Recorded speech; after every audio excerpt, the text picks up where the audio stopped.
So I'm just basically showing my mum the news.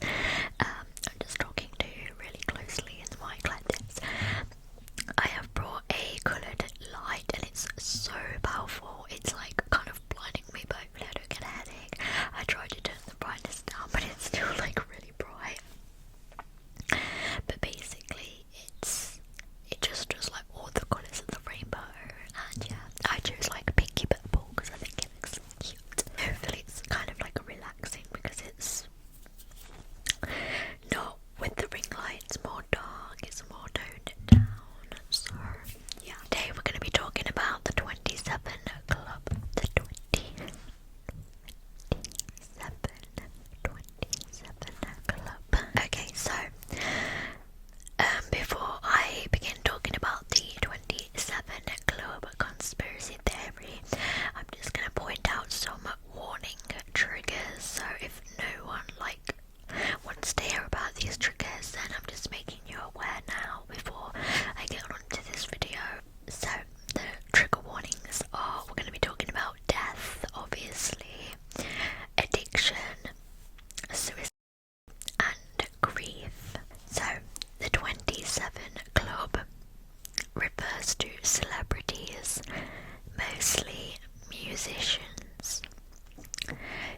personality disorders and addiction. Apparently, the 27 Club myth began in the early 70s when it was noted that a large number of prominent musicians had all died. In the period between 1969 and 71, at the age of 27. So now let's look at the people who died and who are in this 27 club. So we have Robert Johnson. He's a blues guitar pioneer. Robert Johnson is so shrouded in mystery, innovative, playing a love of moonshine, away with the ladies, a pact with the devil at midnight at the crossroads. There's the lack of a grave location, which is really weird. No less than 3 gravestones have been erected in assumed locations, all based on different stories and the mystery of his death itself. The poisoning story is all we have to go on. Still, the idea of a jealous husband taking revenge on the womanizing musician is certainly poetic, as are the constant references of walking with the devil and hellhounds by his side. What we do know is that Johnson died at 27 under mysterious circumstances, and that there is no body. Amy Winehouse now. Winehouse was an old school star, a charismatic performer dying at 27 due to alcohol poisoning. If you want to know more about Amy Winehouse, I have talked about her in a previous video, a previous Forbidden ASMR video, where I talked about celebrities that are surrounding mysterious deaths. It's kind of similar, like in the same lines. And we have Jim Morrison. The iconic Doors frontman was one of the original members of the somewhat dubious club. Alas, Morrison had a dark side to his personality, one which seemed hell-bent on self-destruction. Alcohol was Jim's main problem, but a move to Paris turned foul when, according to Marianne Faithfull, he uncharacteristically tried some particularly strong heroin. It proved too much for the already ill singer and killed him in his bathtub. His quick subsequent burial, hastily signed death certificate by a mysterious doctor who has since forever vanished, and the lack of his bandmates seeing his body have led to an adjoining urban myth that Jim's not dead at all, just happily away from the spotlight. Then we have Janis Joplin. She was from the same Woodstock generation era as Morrison and Hendrix. She was arguably more famous than the band she sang for, which was called Big Brother and the Holding Company.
swallowed his own vomit caused by barbiturate poisoning.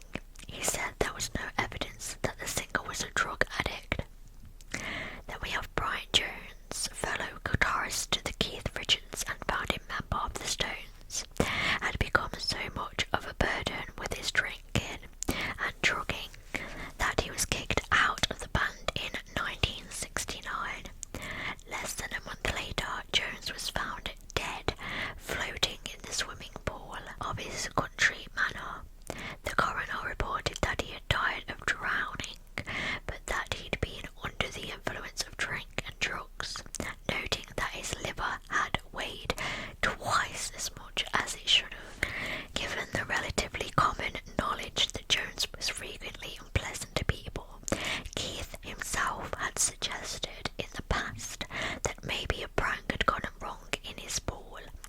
One interesting point to note is that the coroner's report stated drowning in fresh water, no chlorinated swimming pool water. Jones' property had a fresh water trough not far from his pool.